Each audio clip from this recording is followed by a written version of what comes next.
Yeah, can we start calling complex PTSD an actual illness and not just like a mental health disorder? I'm Lauren Blair Donovan. I have complex trauma. I like to talk about it here on the Clock app and on YouTube, and boy, has this been cooking with me for a while. If you've been following, you know that I love to say like a parrot on repeat that CPTSD is a nervous system disorder, and I'm gonna keep saying that. That said, though, there's been a few things this week that have just made me like reckon with my own thoughts and made me realize I'm not crazy for thinking these thoughts. So, like, do you have these thoughts? So, earlier this week, my friend Erin sent me a TikTok from a therapist here on the Clock app.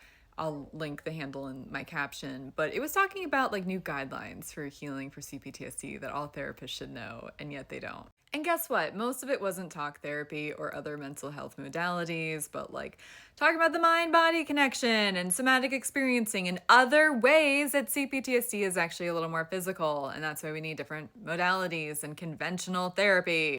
Tonight, I was scrolling a little on Instagram, which I almost never do, but I'm really glad I did because I caught this. All right, we got someone named Timothy Fry saying it's wild to me that someone will experience profound loss or trauma, develop a chronic autoimmune condition, gradually begin experiencing appetite dysregulation, chronic pain, insomnia, irritability, fatigue, executive dysfunction, and they will be told to just lose or gain weight or get a advanced sensitivity test, take a B12 supplement, or go on a diet.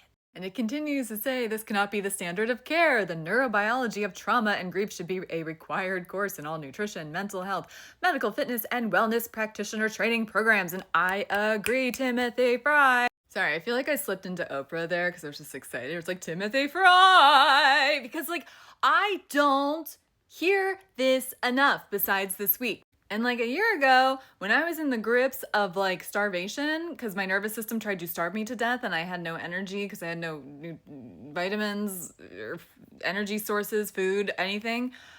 I was like, why in the hell can I not be like, I'm actually sick? Because I am sick. It's just not recognized by Western medicine the same way other illnesses are. But guess what?